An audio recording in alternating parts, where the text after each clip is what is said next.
Bing. So we are live. Good afternoon. I hope all of our participants can see and hear us. I am Vanessa Baca, the manager of the Office of Neighborhood Coordination with the City of Albuquerque. And I want to welcome everybody to our webinar, Lunch and Learn on neighborhood safety during COVID and the importance of a neighborhood watch program. I'm going to say the first name of our panelists and they can introduce themselves. I'm going to start with Jean. Hello, I'm Jean Emmerich. I'm a block captain and part of the Town Park Homeowners Association community-wide neighborhood watch. Welcome, Jean, and thank you for being part of this. Francesca? You're muted. Millennial. Can you hear me now? Yes. There we go. I will always be the worst millennial. She froze. She might come back to us. Anyway, that's Francesca Perdue, Crime Prevention Specialist with the Northeast Area Command. Laura? Hi everyone, I'm Laura Keene, Senior Crime Prevention Specialist with APD. I've been serving in a crime prevention role with the department for almost 24 years now. That's great. Paul? Hello, my name is Paul Cedillo. I actually work at Sandia National Labs, but I'm also a member of the Foothills Community Policing Council, and then I'm also the security director for the Four Hills Village Association. Great, thank you for being part of this. Richard? Hello, Richard Pena. I'm a block captain for a subdivision, a small subdivision in Taylor Ranch area around San Montano. Great, thank you. Thank you all for joining me. We're waiting on Pete Gelibert with the Northwest Area Command. He'll join us as soon as he's able, I'm sure. For now, I'm gonna go ahead and jump right into my questions for the panelists. This is for the block captains. What challenges has your neighborhood watch or block watch experienced during COVID that are different from challenges during normal times? And how have you been able to work with your neighborhoods during this time? Jean, we can start with you. Thank you. We may be a little bit unique. The issue has been, of course, not meeting in person, which we normally did at our clubhouse. We have a fear of Zoom in this community, so we have not even been doing neighborhood watch Zoom meetings. We have had a few homeowner association Zoom meetings that for the most part did not go well and has fed the fear of Zoom. But where we are lucky, we have, as many neighborhoods do, we have Nextdoor, we have our own website, we have a monthly newsletter, we can do e-blasts to our residents. At each mailbox cluster, we have what we call green boards where we can put up messages, and Neighborhood Watch does one every month, and if something special happens, that gets replaced with whatever is going on.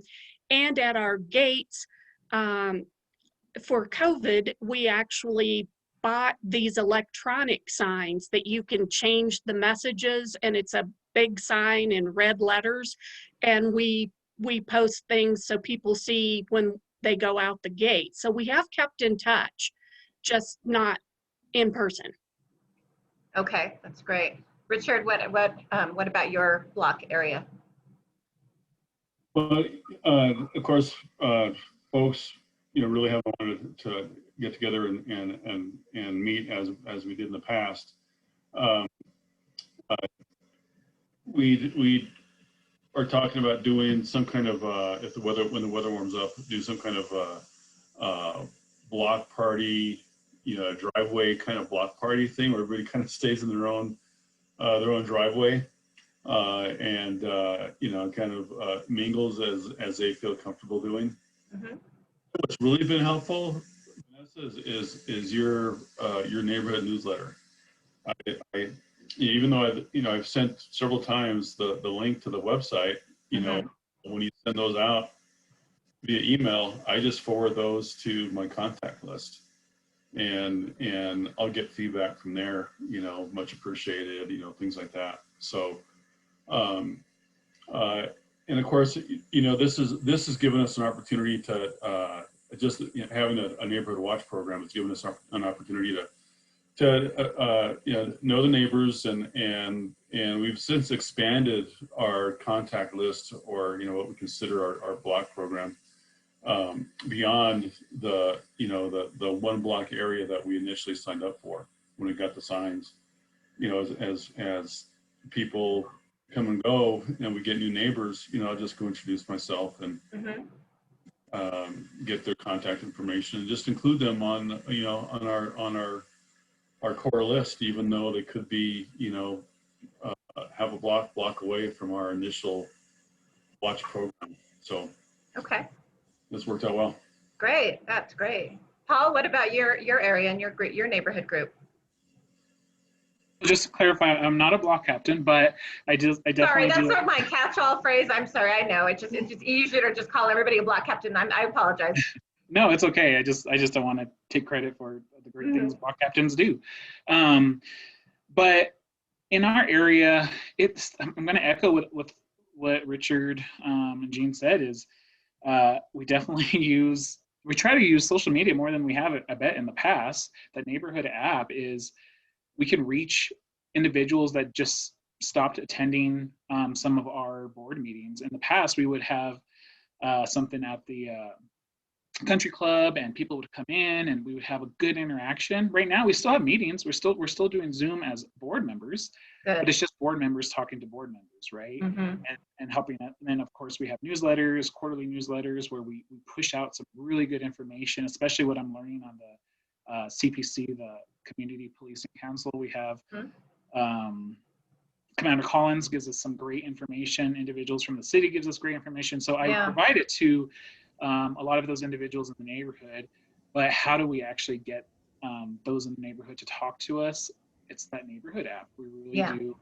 Instead of trying to fight with it, we're using it to our benefit, and it really helps learn what's going on in the neighborhood. That's great. Yeah. Laura and Francesca, from the crime prevention viewpoint, what about you all? What, hold on just a second. What challenges have you, in your professional capacity, experienced during COVID in terms of working with your neighborhoods, and how have you been able to help them, in this time of social distancing? I think it comes down to, again, the in-person meetings. So encouraging people to do things on Zoom, have their neighborhood watch, organizing meetings on Zoom, or, meeting regularly on Zoom with their neighbors. But it has given us an opportunity to focus more on our crime prevention through environmental design security surveys, since most of that occurs outside. So we're able to work with our business community and do some of the home security surveys. So, it's just learning this new way to navigate through things as we make our way through this pandemic.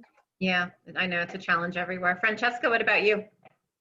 I would just echo that. I think it was more of an adaptation for us, because our job is literally to be in the community.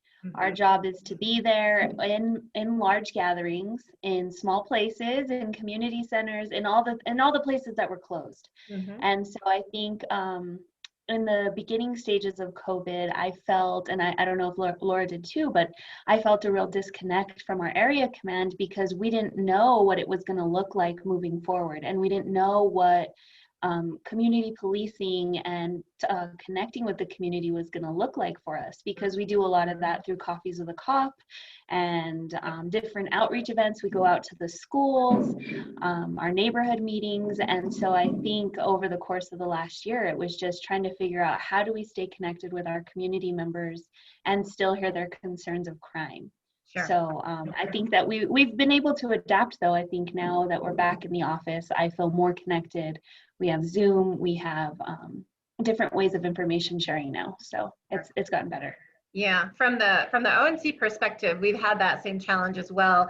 You know, there was that initial, you know, feeling very disconnected from people because so much of the work that my office does is just like what you said, Francesca. It's predicated on face-to-face contact, whether that's meeting with people at a park, meeting them at a community center, at a library, having meetings with neighborhood board members, having, you know, you and I had planned a, you know, a neighborhood crime event, and that, you know, went by the wayside. So that's been a challenge. And, you know, my office is tried to utilize, in my case, the e-newsletter and our social media venues to try and promote communication. I really don't think there's ever going to be any substitution for face-to-face contact, but I do think that, you know, utilizing technology has been useful in many ways for our office. And that kind of leads me into my second question for you all.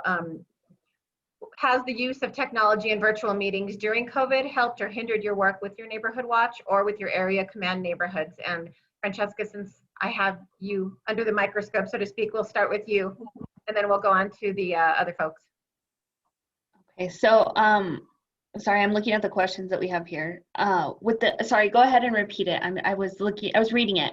Oh, no, that's all right. So you had talked about trying to find other ways of communicating with people, including Zoom, and I had mentioned social media. So that segued into my next question is, have you felt that technology has helped or hindered your communication with your neighborhood block captains and your area command folks, or have you found it to be useful in different ways?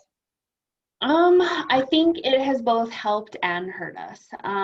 Sometimes I get pushback because people are nervous that they're going to have technical difficulties, which I am accustomed to. I know that it happens, and it happens more often than I'd like it to, but I would just encourage people to be more open to it. I think Zoom is pretty user-friendly for the most part, as well as Google Meet. And so I think it's just that initial, you get scared, well, you know, I just don't know how to use technology, and I don't know how to log on. And sometimes it's literally as easy as just getting an email, clicking a link, and then boom, you're in the meeting. Mm-hmm. And so once we were able to establish our Zoom account and start doing our neighborhood meetings online, that was when I felt the reconnect with our community members. And so it is a substitution, but like you said, there's nothing that beats the face-to-face contact and having those face-to-face meetings. But we do, as crime prevention specialists, we still want to know what's going on in the neighborhoods, because I think during COVID, we saw such a unique turnaround in the types of crimes that were occurring. And I didn't feel like there was a way to communicate that with our community members. Absolutely. Yeah. Richard, what about you? Have you felt the use of technology and virtual meetings has helped with your neighborhood outreach? I haven't had much interest in from the residents to meet virtually. You know, I think between when I reach out and forward your neighborhood newsletters, you know, I'll get a response from folks asking certain questions, and then, you know, there's enough of us that, you know, are walking around during the course of the week to, you know, say hey or things like that. So that's kind of our informal way of keeping in contact.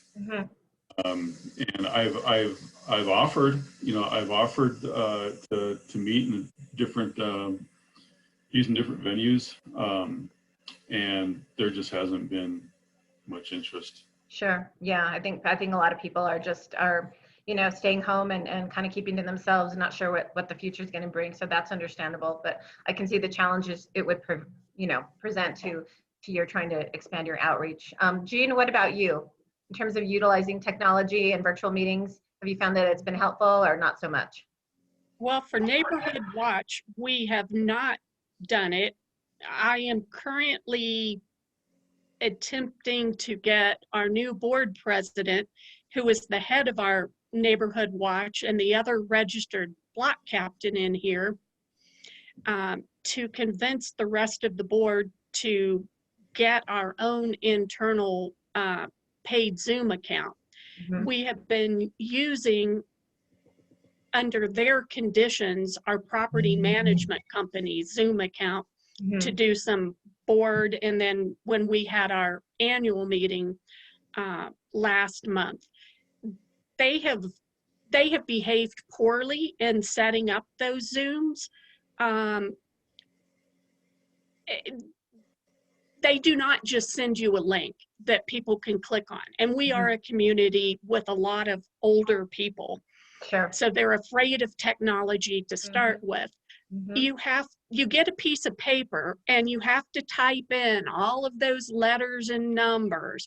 And the very first meeting we had, they made that information public and we were promptly Zoom bombed, which really turned people off or maybe on to, oh, that was disgusting. I wonder if that happens every time. Let's see. You know, some people have strange senses of humor, and we've tried to convince people that if it's done correctly, that's not the case. Helen is pretty much convinced, although she does not like Zoom, that we need it because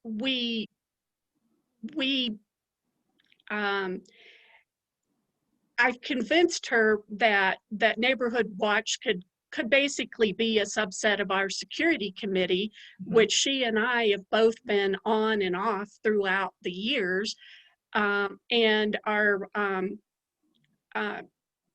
which one did I say? Subset of our social, and also a subset of our safety committees, and we've both been on those throughout the years, and that we could be connecting people with better weather coming.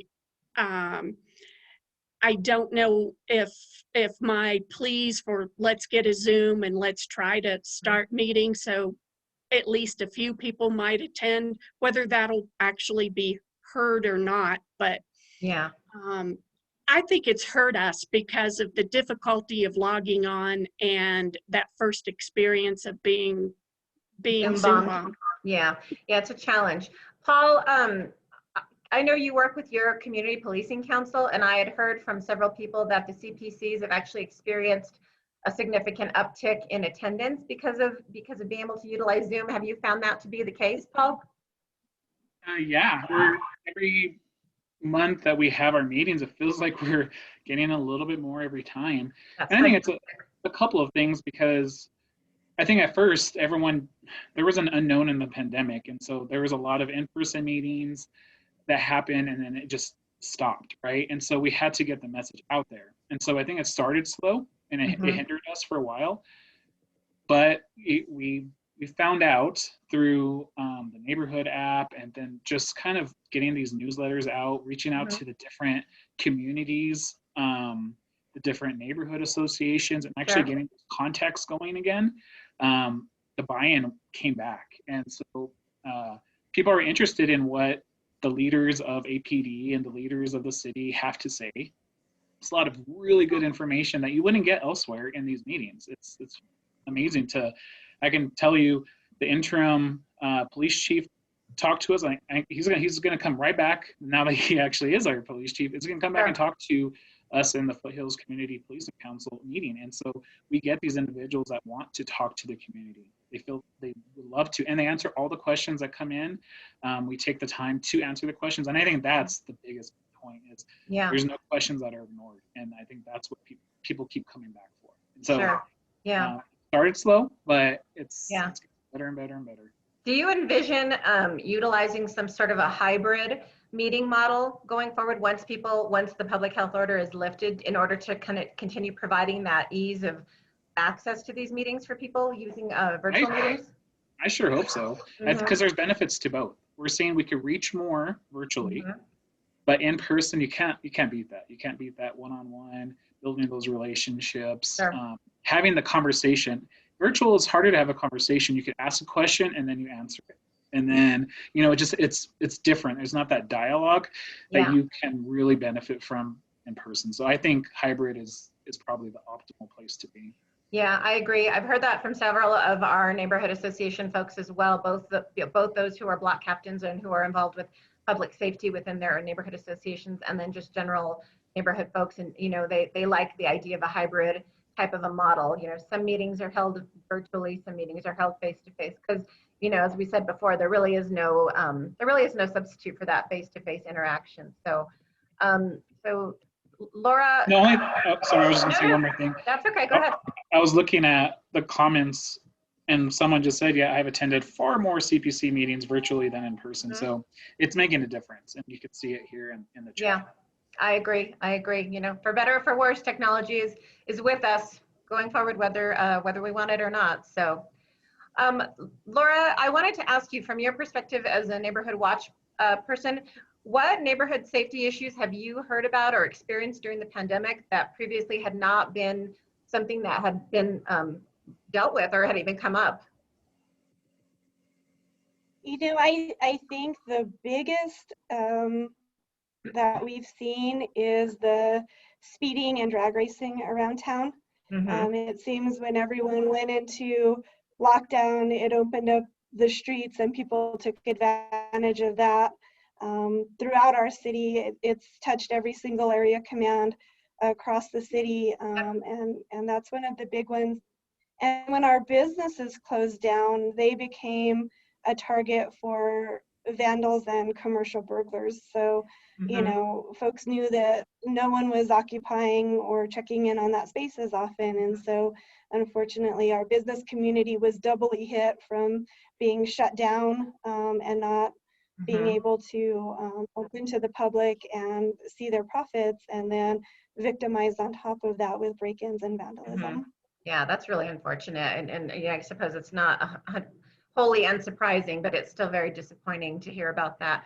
What resources have you all been able to provide to your local businesses and your neighborhoods in terms of combating those issues?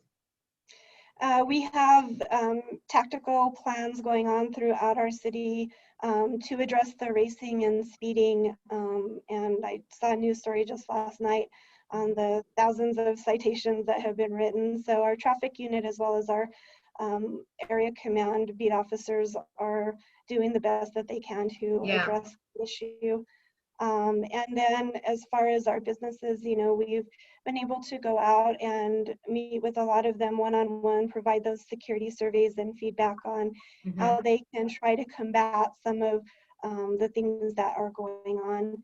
And I think as we see more businesses being able to open and more people out and about, hopefully that will go back down again. So I hope so too. You know, they can get back to their business. Absolutely. Francesca, from your perspective, what neighborhood safety issues have you come across in working with your neighborhoods during COVID that maybe perhaps you had never previously had to deal with? The same thing. We had commercial burglaries, but what we found useful, much like a neighborhood association or a neighborhood watch program, we have business coalitions. And so we were able to have those meetings online with the business owners and the managers and discuss whatever they were seeing.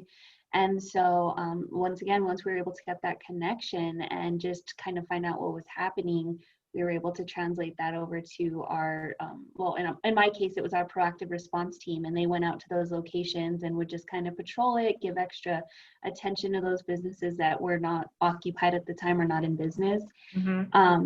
We saw, obviously, everyone knows Montgomery is the in-city drag strip sometimes, and so we saw an increase there. And so trying to address that, like Laura said, we had a lot of tactical plans throughout the summer going. They're still going now.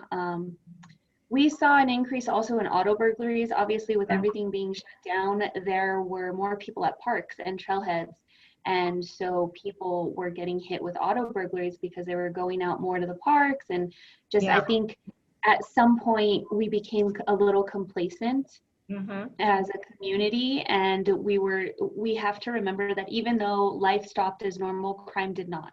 It just, it kind of repositioned itself, I guess you could say, in a different way. And so that's the biggest thing that I've been trying to push in my area command, is just a reminder, even though life has come to this weird, not in the community type of life, crime is still there and we still need to be vigilant. Sure, absolutely. Richard, what have you found in your neighborhood? Have you found that neighborhood crime concerns have kind of shifted during COVID, or have you found that they kind of have stayed the same? And how have you helped your neighbors in dealing with them as a block captain? Overall, it's a pretty safe neighborhood, pretty safe area. We've got our isolated issues here and there, but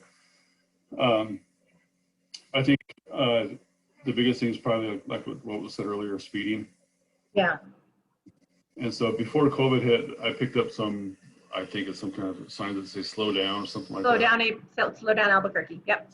Yeah, picked those up at the Northwest Area Command last year sometime. So as people complain, you know, about, or if I observe speeders, you know, I've got some, those signs, I just pass those out. Mm-hmm. And that seems to have helped somewhat. That's good.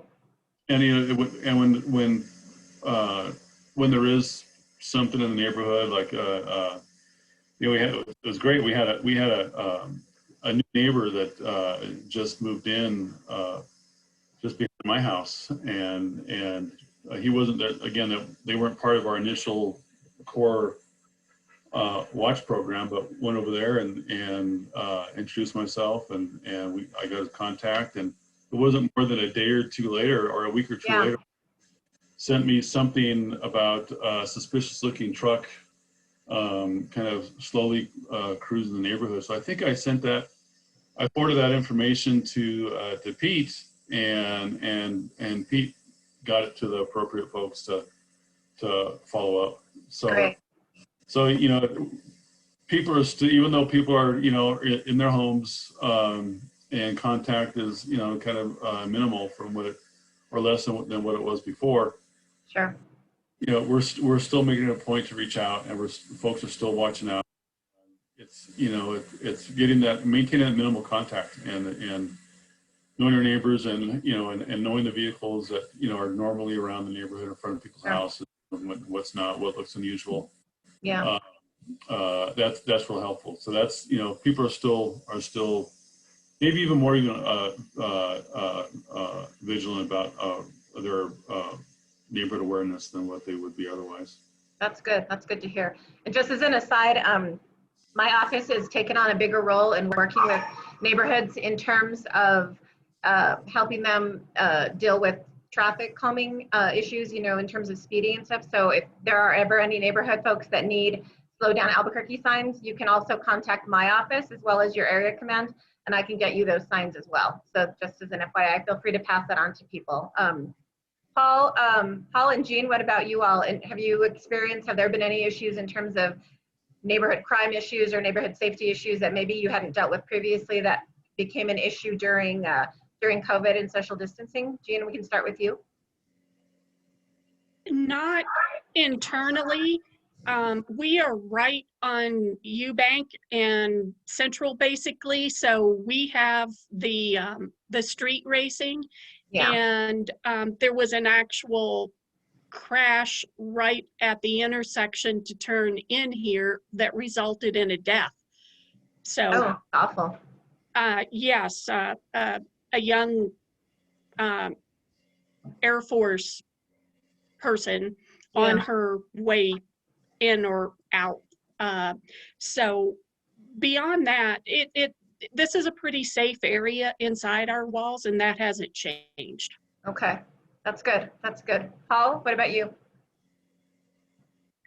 I think speeding's always there in Fort Hills. It's just something that always comes up. So pre-COVID, post-COVID, it's there. It feels like we're improving on our burglary numbers because there's a lot of people at home. There's a lot of people watching. There's a lot of people recording. And yeah, if there's something suspicious happening in the neighborhood, people will watch. They'll call APD, and they'll make sure that individual gets escorted out if need be, right? So I think that's a win for the COVID Absolutely. times. But something I'm hearing, not necessarily specific to Fort Hills, but the foothills, is we're hearing that there's gun theft on the rise, more than we have seen in the past. And so if you have a gun in your vehicle, lock it up, don't let it be seen, because apparently that's increasing. At least I don't know if it's around the city or just in the foothills, but we are hearing that it's going up. So that's something just to make note of. Yeah, I've heard that from other people in APD as well. That, I mean, just in general, if you do have firearms, it's never a good idea to leave them in your vehicle. Francesca and Laura, I'm sure you guys can confirm that, you know, as well. Absolutely. And there are gun safes for cars if you travel with a firearm often. There are safes that you can have installed in the vehicle to safeguard that weapon. But yeah, absolutely. It's one of a frequently stolen item from vehicles. Yeah, that's what I've heard. So, okay, that's good information to have. Something else that I wanted to ask Laura and Francesca in particular about is, oftentimes when I go to neighborhood association meetings and people ask me questions about concerns in their area, sometimes there's people that say that they don't feel it's useful to call APD because, you know, for various reasons. And I always try to tell them, because I've heard this from all of the crime prevention staff in the city, that, you know, it's important to report any kind of issues, whether it's speeding or gunshots or anything, because that's how APD knows to divert resources to those areas. And I just wanted to ask if you wanted to reiterate that, if you see or hear something suspicious, to definitely call APD or to call 242 cops. And does that still hold true? Absolutely. It gives us the data on what is truly happening in the city. And we also have an app that's available. And if you search on either Google Play or the App Store for ABQ Police, you can download that app. And that has a lot of functionality built in.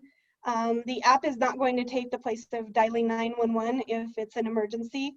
Okay. But on some of those, you know, lower priority type calls, maybe, you know, a suspicious activity or, you know, something like that, or a disturbance in the area, you know, it's very useful, and that connects directly to our communication center. So the operators in the communication center will see information from the app coming in. Good, that's good to know. And I don't know if you all on your end are seeing like the screen flickering or not, or maybe it's just on my end. If it's on your end as well, I apologize. I do not know what's going on, but yeah, so I just wanted to ask about that. So, okay, good information to have. Let me go on to my next. Back off that real quick. I just wanted to mention also, we run into issues with Nextdoor as far as reporting too sometimes. If it makes it to Nextdoor and you're seeing it on Nextdoor, just please make sure that somebody's reporting it to APD, because we see that happen a lot of times. Somebody will go onto Nextdoor and say suspicious activity in a certain neighborhood, and then we have another neighbor who's calling us and they have, you know, they're upset because something's happening in their neighborhood, and we had no idea because it made it as far as Nextdoor and not. Okay, that's good information to have, Francesca. Thank you for that.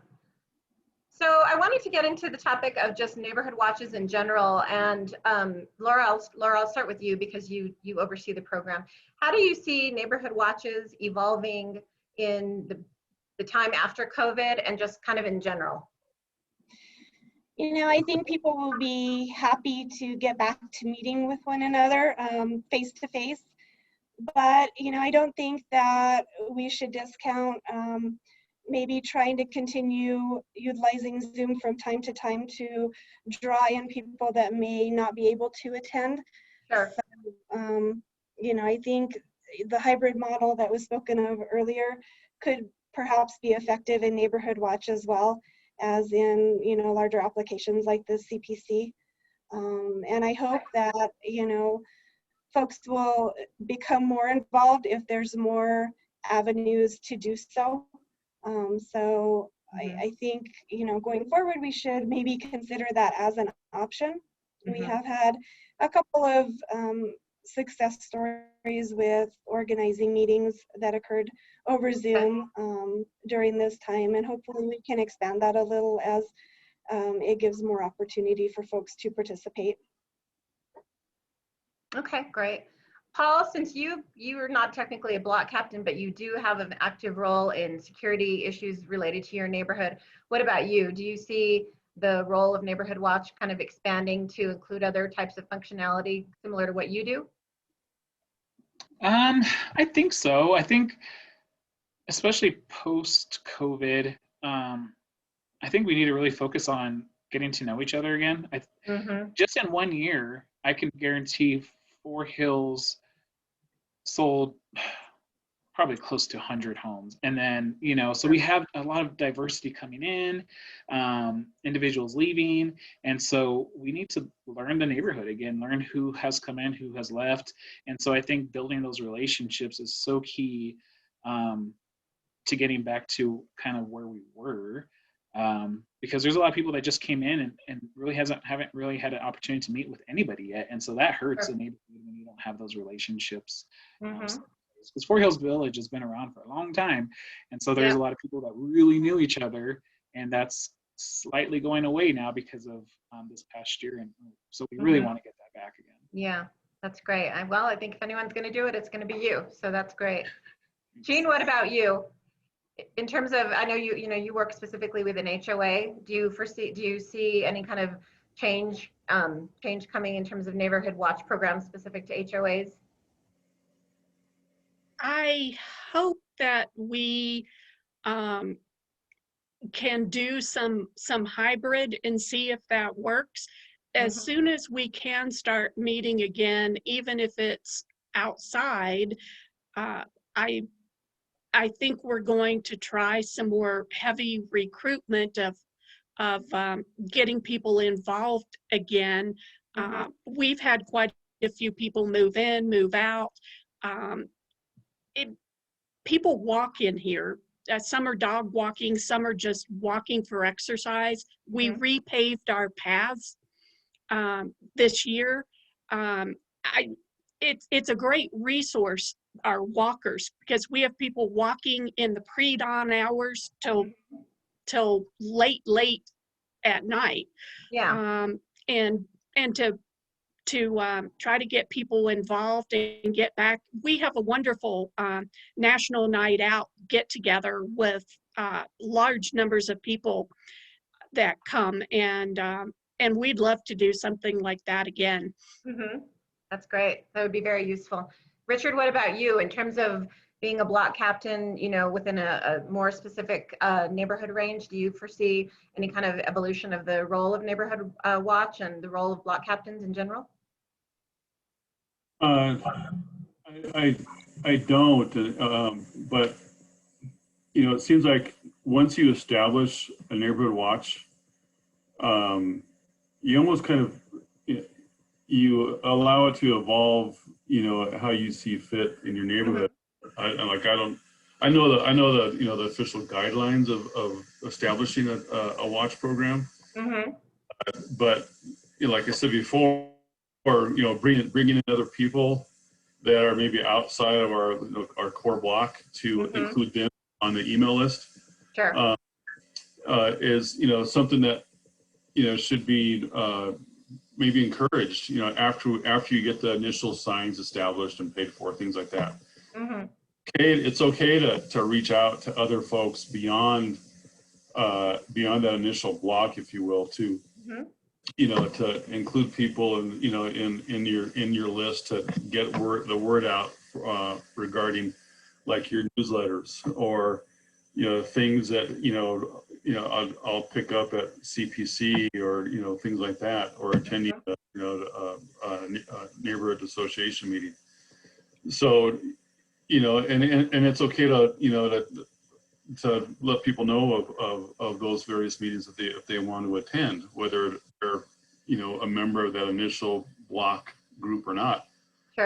So allowing, I think that the biggest thing is just letting people welcoming people into that core group after those initial signs have been established.